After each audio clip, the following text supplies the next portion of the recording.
శ్రీనివాస్ గారు చెప్పండి, ఏంటి పరిస్థితి రాష్ట్రంలో?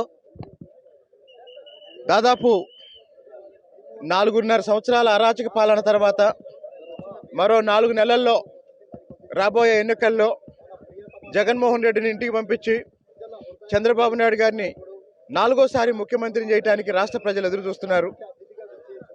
ఈ 4.5 సంవత్సరాల అరాచక పాలన విధ్వంసం చూసిన తర్వాత జగన్మోహన్ రెడ్డికి చంద్రబాబు నాయుడు గారికి ఎంత తేడా ఉందో రాష్ట్ర ప్రజలకి, జగన్మోహన్ రెడ్డికి ఓటేసిన వాళ్ళకు కూడా అర్థమైంది.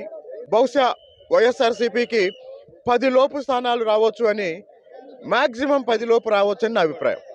నన్ను అడిగినప్పుడు మాత్రం నేను స్పష్టంగా చెప్పాను, తెలుగుదేశం పార్టీ 160 స్థానాలు పైగా గెలుచుకుంటుంది, అధికారానికి ప్రభుత్వాన్ని ఏర్పాటు చేస్తుంది అని చెప్పాను. ఇది మనతో కొలికిపూడి శ్రీనివాస్ గారు పంచుకున్న అభిప్రాయాలు. శ్రీనివాస్ గారు చెప్పండి, ఏంటి పరిస్థితి రాష్ట్రంలో?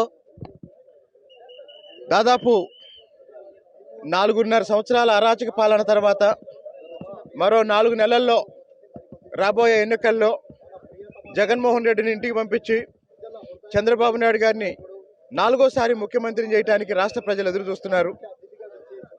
ఈ 4.5 సంవత్సరాల అరాచక పాలన విధ్వంసం చూసిన తర్వాత జగన్మోహన్ రెడ్డికి చంద్రబాబు నాయుడు గారికి ఎంత తేడా ఉందో రాష్ట్ర ప్రజలకి, జగన్మోహన్ రెడ్డికి ఓటేసిన వాళ్ళకు కూడా అర్థమైంది.